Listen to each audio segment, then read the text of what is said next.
ఈ సంవత్సరం ఇప్పటి వరకు నా గార్డెన్లో ఎన్ని కూరగాయలు వచ్చినాయో ఒకసారి చూద్దాం. నేను మొత్తం 7 హార్వెస్టింగ్ వీడియోలు అయితే పోస్ట్ చేశానండి. ఈ ఛానల్ స్టార్ట్ చేయకముందు కూడా చాలానే హార్వెస్ట్లు చేశాము, కానీ నేను అప్పుడు వీడియోలు తీసుకోలేదు. అలాగే మధ్యలో అప్పుడప్పుడు వర్షం పడింది, అప్పుడు కూడా వీడియోలు తీయలేకపోయాను. కేవలం 7 వీడియోలే పోస్ట్ చేశాను ఇప్పటి వరకు. మీరు నా వీడియోలు లైక్ చేయండి, అలాగే ప్లీజ్ సబ్స్క్రైబ్ కూడా చేసుకోండి. అది నాకు చాలా ఎంకరేజ్మెంట్ ఇచ్చిన వాళ్ళు అవుతారు. నేను కూడా ఇలాంటి వీడియోలు మరెన్నో మన గార్డెనర్స్ కోసం పోస్ట్ చేస్తాను. అంటే ఈరోజు వెళ్ళి కూరగాయలు అని అమ్మాల్సిన పని లేదు. ఫేస్బుక్లో మార్కెట్ ప్లేస్ అని ఉంటుందండి, ఏ ఊరికి ఆ ఊరు. మాది ఆరెంజ్ కాబట్టి మార్కెట్ ప్లేస్ ఆరెంజ్. ఒక ఫోటో కొట్టి రేట్ రాసి పెట్టామంటే వాళ్ళే మన ఇంటికి వచ్చి పట్టుకెళ్తారండి. ఈ వారం హార్వెస్ట్లో హైలైట్ చిక్కుడుకాయలండి. చెట్టు నిండా కాయలే ఉన్నాయి. మా బాబు అయితే చాలా ఎక్సైట్మెంట్తో ఉన్నాడు. అసలు వదిలేస్తే తనే కూరగాయలు కోసేస్తాడు, కానీ మేమే కంట్రోల్ చేస్తాను. ఈరోజు హార్వెస్ట్ నెంబర్ 8 వీడియోని పెడుతున్నాను, చూసి ఎంజాయ్ చేయండి. ముందుగా కీరాలతో స్టార్ట్ చేసామండి. ఈ సంవత్సరం కీరాలు మాత్రం చాలా పెద్దగా ఉన్నాయి, ఎక్కువే కాసినాయి. ఒక చెట్టు అయినా ప్రతి హార్వెస్ట్లో కూడా 8 నుంచి 10 కాయల వరకు వచ్చినాయండి. మా పనులన్నీ అయ్యేసరికి టైం పడుతుంది, అందుకే హార్వెస్ట్ లేట్గా స్టార్ట్ చేస్తున్నాము. ఒకరోజు కోయాల్సిందల్లా 2 రోజులు కోస్తున్నాం కూరగాయలు. ఇక్కడ కూరగాయలు పండించడానికి అనువైన కాలం ఎప్పుడంటే అక్టోబర్ నెల నుంచి ఏప్రిల్ వరకు అండి. అక్టోబర్ నవంబర్లో కనుక మొక్కలు పెట్టుకోగలిగితే జనవరి నుంచి మనం పంట తీసుకోవచ్చు. ఏప్రిల్ తర్వాత నుంచి ఇంకా చలికాలం స్టార్ట్ అయిపోతుంది, మంచు పడుద్ది.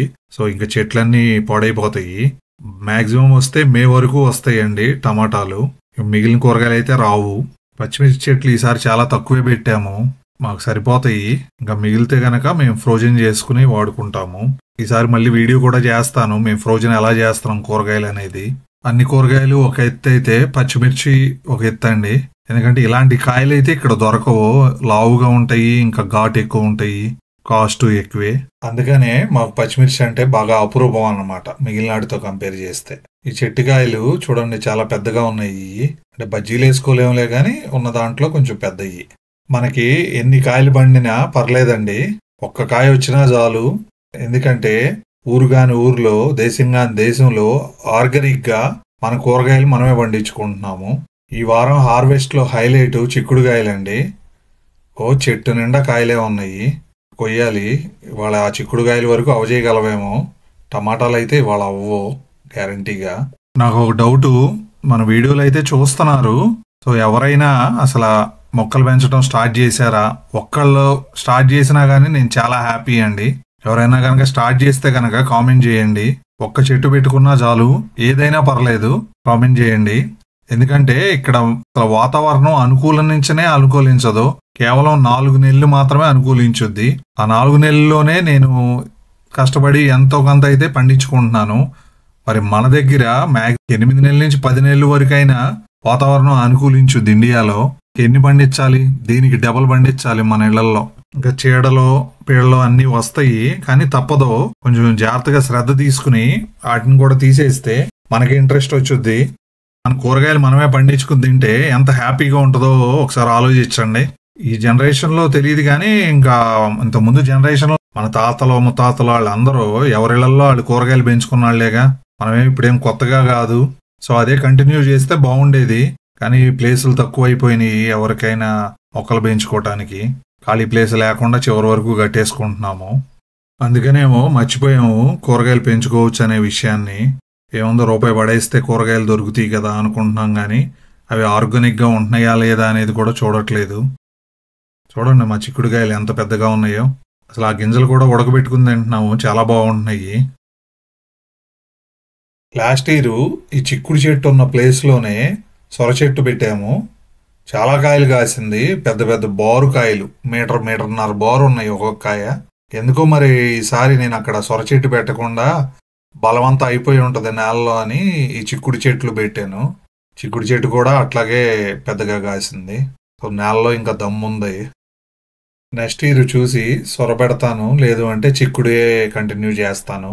కానీ ఈసారి మాత్రం పందిరైతే వేసుకుంటానండి, ఎందుకంటే తనకి చాలా కష్టంగా ఉంది కొయ్యటానికి. లోపలకి అవతల పక్క వాళ్ళ ఫెన్స్ ఉంది, వేరే వాళ్ళ కొయ్యటం చాలా కష్టము.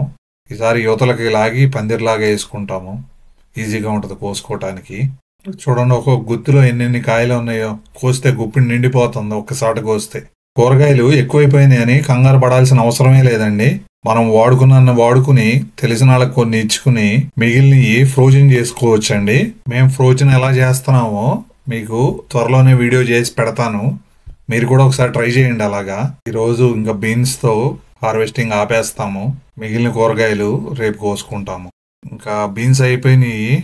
అక్కడక్కడ తగులుతీలేండి, మధ్యలో చెట్లు ఉన్నాయి. ఈ లోపల వంకాయలు అయితే స్టార్ట్ చేసింది, గుత్తి వంకాయలు.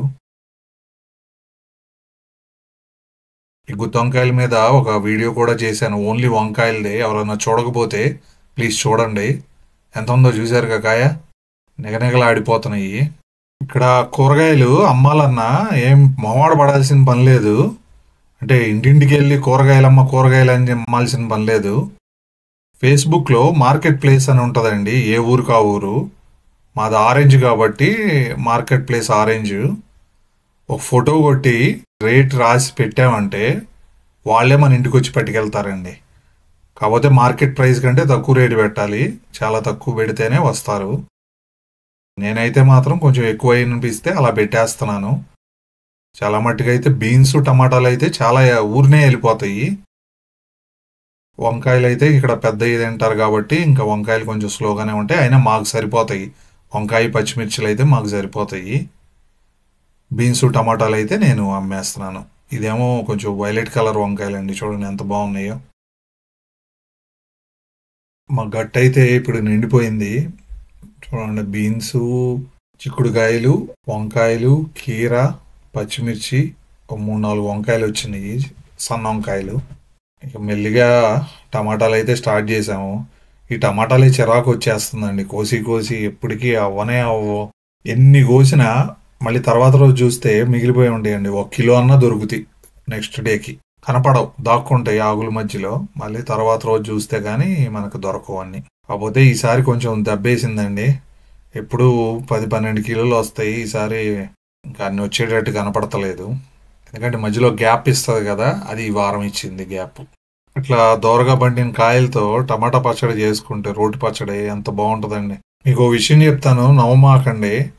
నేను మా ఇంట్లోకి టమాటాలు కొని 3 సంవత్సరాలు అయి ఉంటుందండి. ఇప్పటి వరకు టమాటాలు కొనలేదు. వాడుకుని మిగిలిన ఫ్రోజన్ చేసేసుకుని మధ్యలో తను ప్యూరీ లాగా కూడా చేస్తుంది. అవన్నీ సీల్ ప్యాకెట్లో పెట్టేసేసి ఫ్రీజర్లో పెట్టేస్తున్నాము. ఇంకా అయ్యే వాడుకుంటున్నాము. టమాటాలు అయితే కొనే పనే లేదు అసలు.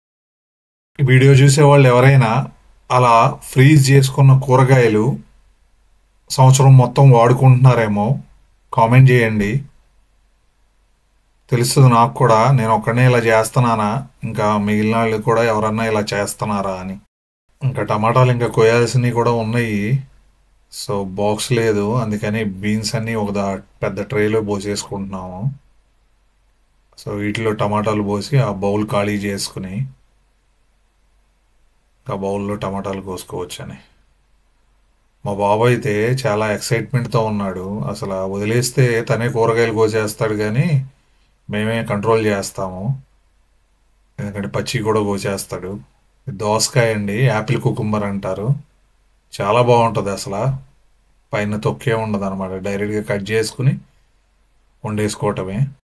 మా బాబు బాగా ఇసుకిచ్చేసాడు, ఇంకా నేను హార్వెస్ట్ చేసేస్తాను అని చెప్పి మేమేమో ఆపలేకపోయాము. సరే కోసుకోమన్నాము. ఇంకా టమాటాలు కూడా చివరికి వచ్చినాయి. కూరగాయలు బరువు ఎంత ఉన్నాయో చూద్దాం ఒకసారి. ఒక 6.5 కిలోలు అయితే టమాటాలు వచ్చినాయి. చూసారుగా ఎంత బాగున్నాయి, అసలు మెరిసిపోతున్నాయి లైటింగ్లో. బయట పెట్టినా గట్టిగానే ఉంటాయండి, పొడవు. ఒక 4-5 రోజుల వరకు బయటే ఉంచామనుకోండి, అన్నీ కొంచెం పొండు రంగులోకి వస్తాయి. అప్పుడు చూసి వాడుకుని మిగిలినవి కట్ చేసుకుని ఫ్రీజర్లో పెట్టుకుంటాము. మేము ఇండియాలో ఉన్నప్పుడు హైదరాబాద్లో రెంట్కి ఉండేవాళ్ళము. అక్కడ వేరే కూరగాయలు అయితే పెట్టుకున్నాం, కానీ చిక్కుడుకాయలు అయ్యి టమాటాలు పండించడం ఇంత ఈజీ అని ఇక్కడికి వచ్చే వరకు నాకు తెలీదు. వంకాయలు బరువు కూడా చూసామండి, 4 కిలోలు 300 గ్రాములు వచ్చినాయి. జస్ట్ మీకు చూపిస్తాను అసలు కిలోకి ఎన్ని కాయలు వస్తాయి అనేది. పెద్ద కాయలు 3 కాయలు కిలో 100 గ్రాములు ఉన్నాయండి. 3 కాయలు. ఇవాళ హార్వెస్ట్లో ఒక దోసకాయ ఒకటే వచ్చింది, కొన్ని పచ్చిమిర్చి వచ్చినాయి, అలాగే కీరా వచ్చినాయి 7-8. ఇంకా ఇప్పుడు చిక్కుడుకాయలు ఎంత బరువు ఉన్నాయో ఒకసారి చూద్దాం. చిక్కుడుకాయలు కూడా ఇంచుమించు 6.5 కిలోలు వచ్చినాయండి. సో ఫైనల్గా అందరికీ నేను చెప్పేది ఏంటంటే, మీరు తినే కూరగాయల్ని మీరే ఆర్గానిక్గా పండించుకోండి, ఆరోగ్యంగా ఉండండి. మీరు కూడా కూరగాయలు పండించి నాతో ఛాలెంజ్ చేయండి, నేను హ్యాపీగా ఫీల్ అవుతాను. ఫైనల్కి వచ్చేసామండి వీడియో. అందరికీ ఈ వీడియో నచ్చింది అనుకుంటున్నాను. నచ్చితే ప్లీజ్ లైక్ చేయండి, షేర్ చేయండి మరియు సబ్స్క్రైబ్ చేయండి. మీరు లైక్ చేసినా కామెంట్ చేసినా ఇది మరి కొంతమందికి రీచ్ అవుతుంది, ఎక్కువ మంది వీడియోని చూస్తారు. మరిన్ని కొత్త వీడియోలతో మళ్ళీ కలుద్దాం. అప్పటి వరకు బాయ్. థ్యాంక్స్ ఫర్ వాచింగ్ ఆస్ట్రేలియాలో తెలుగు అబ్బాయి యూట్యూబ్ ఛానల్.